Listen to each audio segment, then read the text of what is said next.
Hello, citizens! Nandito kami ngayon sa World City Colleges, Quezon City upang magtanong sa mga estudyante tungkol kay Rizal.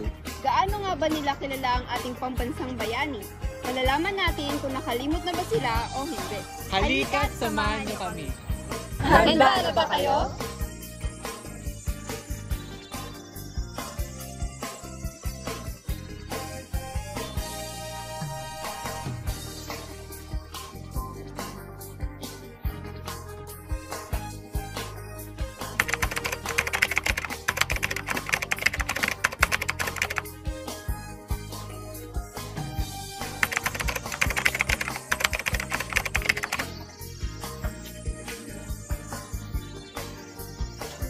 Opo, yes. Kasi during his Spanish colonizer, ang dami niyang na-activate na mga libro such as parang nagagather niya tayo sa information kung ano yung information noon from our present.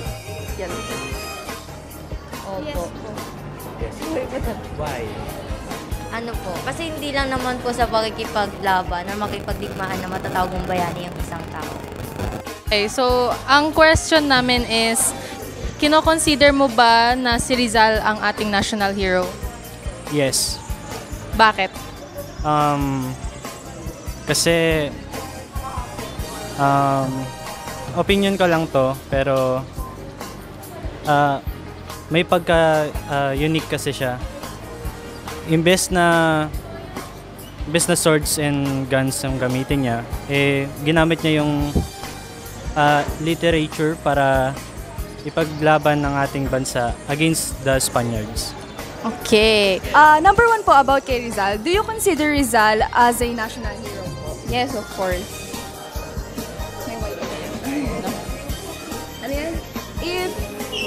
If yes po, bakit niyo po siya, why do you think po na siya yung national hero natin?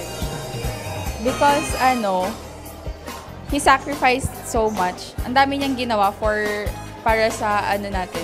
Sa literature, hindi lang sa literature, pero para sa, alam mo yun, para sa future nating Filipinos. The first question is, kino-consider mo ba si Rizal bilang iyong pambansang bayani at bakit? Yes po. Kino-consider ko si Jose Rizal bilang ating pambansang bayani kasi siya yung basically yung inaaral natin sa kursong meron pa tayong course ng Rizal, and siya yung nagbatag ng pagdating sa mga Espanyol. Siya yung prominent figure, bakit na-inspire ng Katipunan. Tapos siya rin na nagsulat ng dalawang famous na nobela na title ng Noli Me Tangere and El Filibusterismo.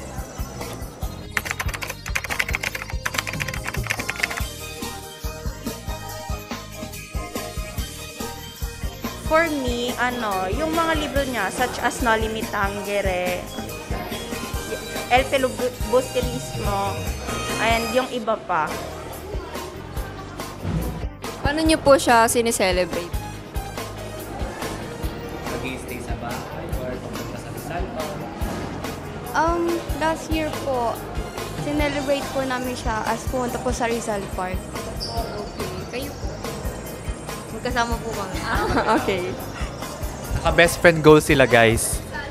Sana all. For second question, paano inaalala and sineselebrate si Dr. Jose Rizal sa Pilipinas ngayon?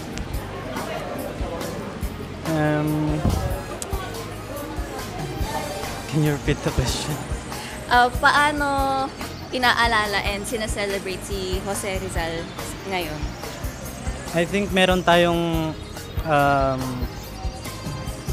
National Heroes Day, tama ba? Then, yun. And dito rin sa school, pinapag-aralan din natin yung buhay niya.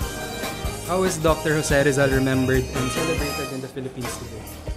Remembered, di ba, every parang December 31 ba, Rizal Day?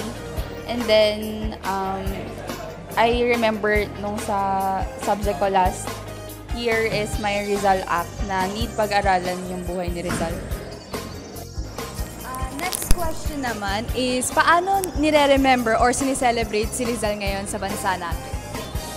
sineselebrate natin siya tuwing kapag, di ba meron tayong holiday, December 30, tuwing para commemorate yung mga achievements and yung mga nagawa niya sa bansa natin. Tapos, meron tayong bagong bayan, yung Moneta Park, na nasa statue doon. Celebrate natin yon para maalala natin, tayo mga Pilipino and the generation natin, na ang pambansang bayani natin ay si Jose Rizal. At hindi dapat natin kinakalimutan.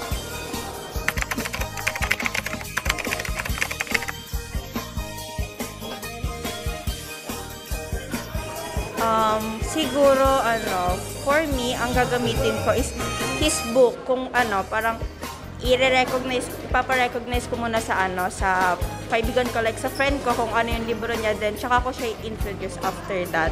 Kung sino yung author nun, kung bakit niya sinulat, kung anong rason, yun po. So, number 3 question. Kapag in-introduce nyo si Rizal sa someone na hindi nila kilala, paano nyo siya ipapakilala? Siguro po, as a hero of our country.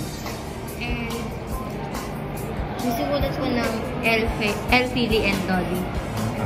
If i-introduce mo po si Jose Rizal sa ibang tao na hindi pa siya nakikilala, ano po yung ipapakilala mo sa kanila?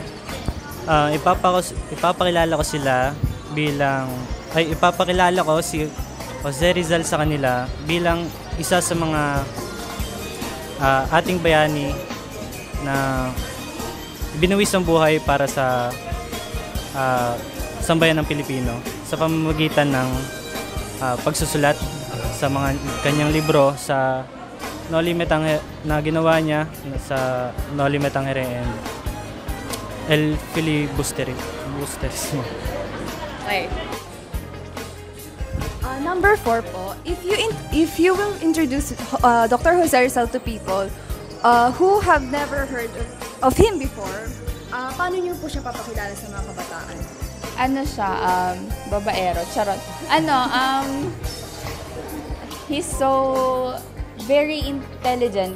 Like, parang nung napag-aralan ko kasi yung life niya, parang wala paano ko makakompare siya sa ibang heroes na ang dami niyang ginawa and yun nga, ang dami niyang sinacrifice para sa future generations. Like, inisip niya rin yung kalagayan ng Filipinos pagdating ng future, hindi lang yung sa present time.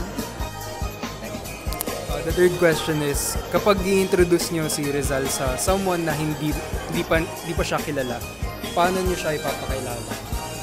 Siguro ako through books or merong internet, Google, tapos kapag interested sila, ipapakita ko yung picture ni Jose Rizal. Marami naman siyang picture na magagandang Tapos yun, since meron ako libro ng mga yung Noli Me Tangere, pwede ko ipakita yun.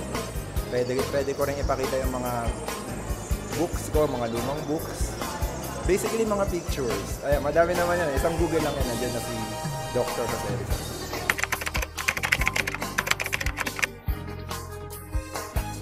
Jose Protasio. Jose Protasio. Rialonzo.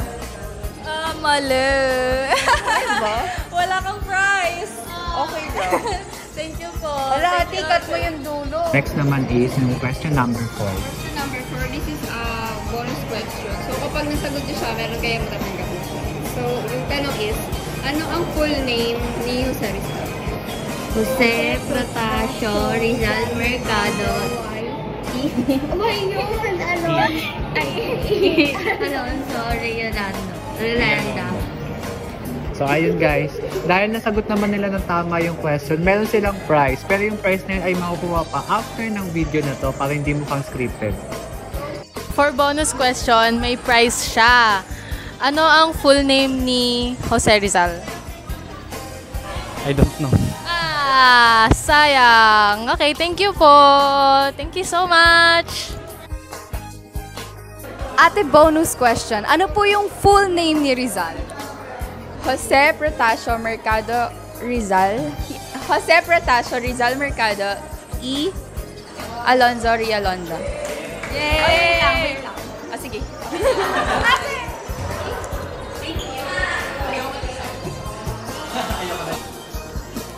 bonus question po. Ano po yung full name ni Rizal? Jose Potasio Rizal, E. Mercado, Alonso Reyalonda. Bale, no? Hindi, yun na naalala ko. Okay. Hindi, isang try pa. Last try. Sige. Laban niya. Jose Potasio Rizal Mercado, E. Alonso Reyalonda. Maraming Thank you po. Sa pakikipanayam ng aming grupo, nagkaroon kami ng mga pagsusuri sa mga estudyanteng nabigyang sagot ang aming mga katanungan. Sa video na ito, naging kalahok ang mga estudyante upang malaman ng kanilang kaalaman tungkol sa pambansang bayani sa Pilipinas na si Jose Rizal. Naniniwala ang aming grupo na nagsisimula sa kabataan ang paglaganap ng kaalaman tungkol kay Rizal. At bilang estudyante, ito ay naging parte ng ating pag-aaral simula high school hanggang ngayon na tayo ay kolehiyo. Pagtanto ng grupo kung gaano nagkaroon ng kahalagahan ang pag-aaral sa buhay ng isang bayani. Nalaman din namin ang epekto nito sa mga kinagawian at kaisipan tungkol kay Rizal. Kaya na lamang kung paano nagkakaroon ng pagpupunyagi at siya nga ba ang tinuturing bilang pambansang bayani ng mga estudyanteng aming kinapanayam. Bagkos na bigyan ng kasagutan ng mga tanong na aming ginawa, inihiling ng aming grupo na patuloy na tangkilikin ang bansang Pilipinas at patuloy na pagkilala kay Rizal na sila mismong estudyante ang magsasabutan sa pag-aaral sa tinaguriang pambansang bayani ng Pilipinas.